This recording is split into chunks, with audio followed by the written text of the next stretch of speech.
नमस्कार, मैं हूं विजय विद्रोही। फ्रांस में एक स्कूल शिक्षक की हत्या सिर्फ इसलिए कर दी गई क्योंकि वो अभिव्यक्ति की आज़ादी के मायने अपने छात्रों को समझा रहे थे। हत्यारा सिर्फ 18 साल का था और इस्लामिक कट्टरता का शिकार था। फ्रांस वो देश है जो किसी भी धर्म को मानने और विचार प्रकट करने की पूरी आज़ादी देता है, लेकिन इस खुलेपन का खामियाजा मासूम लोगों को उठाना पड़ रहा है और कट्टरवादी इसका बेजा फायदा उठा रहे हैं। देखते हैं पूरी कहानी।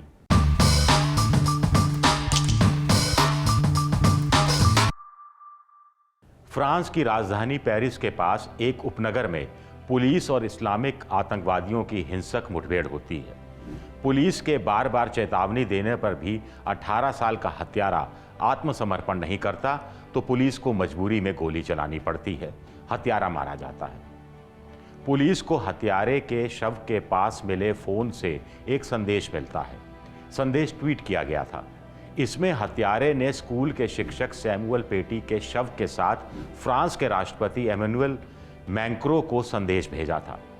अल्लाह के नाम पर जो बहुत दयालु हैं, राष्ट्रपति मैक्रों के नाम जो धोखेबाजों के नेता हैं, मैंने आपके एक समर्थक को जान से मार दिया है जिसने पैगंबर मोहम्मद की तौहीन करने की हिमाकत की थी। इस पोस्ट को तो ट्विटर से हटा लिया गया, लेकिन ये ट्वीट इस्लामिक आतंकवाद के सबसे घिनौने रूप को, उसकी बर्बरता को सामने रखता है।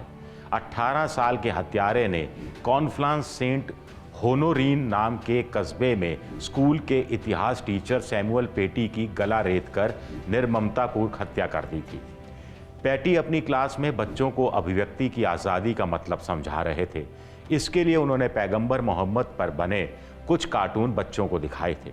आपको याद होगा कि कुछ साल पहले पेरिस में ही शार्ली एब्दो नाम की एक कार्टून पत्रिका के संपादक और स्टाफ के कुछ लोगों की इस्लामिक कट्टरपंथियों ने हत्या कर दी थी दिन दहाड़े। उस समय भी अभिव्यक्ति की आज़ादी को सबसे ऊपर रखा गया था।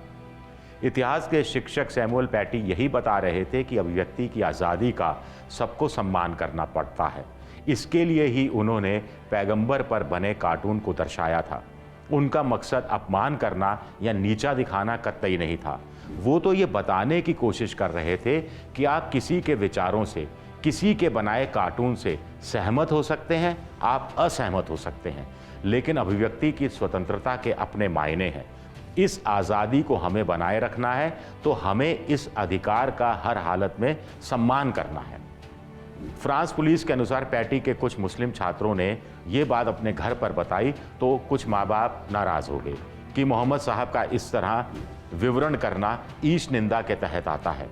एक छात्र के पिता ने कुछ वीडियो इस पर बनाए और उन्हें देखकर 18 साल का इस्लामिक आतंकवादी भड़क उठा। चेचनिया सोवियत रूस से अलग हुआ था और वहां इस्लामिक कट्टरता के चलते आए दिन बम फटते रहते हैं। तो ये हत्यारा भी वहीं से पेरिस आया था। यहाँ की सरकार ने उसे शरण दी थी, उसकी सुविधाओं का ख्याल रखा था और यही युवक इस्लामिक कट्टरता का चाकू थामे शिक्षक सैमुअल पेटी के पास जाता है और अल्लाह अकबर का नारा लगाते हुए चाकू से सर कलम कर देता है। इसके बाद उसकी तलाश होती है। उसके माँ बाप, दादा दादी और छोटे भाई को पुलिस ने गिरफ्तार किया है।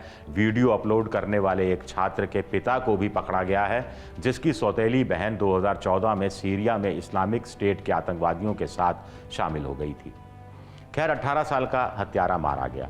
फ्रांस के राष्ट्रपति मृतक के घर पहुंचे, जहां उन्होंने कहा कि टीचर की हत्या इसलिए की गई क्योंकि वो अभिव्यक्ति की आज़ादी के अधिकार का इस्तेमाल कर रहा था।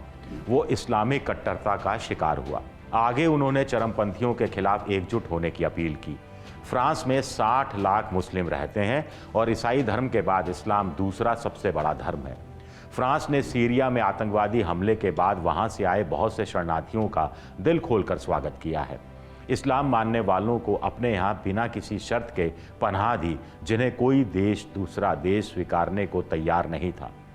अब जानकारों का कहना है कि इस आज़ादी, इस खुलेपन का गलत इस्तेमाल इस्लामिक आतंकवादी कर रहे हैं और कट्टरता के नाम पर कुछ लोग इसे बढ़ावा भी दे रहे हैं। राष्ट्रपति मैक्रोन का भी कहना है कि इस्लामिक कट्टरता खतरनाक चरम पर जा पहुंची है।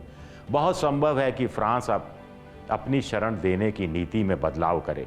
अगर ऐसा हुआ तो उसके लिए जिम्मेदार कट्टरवादी ही होंगे। एबीपी न्यूज आपको रखे आगे।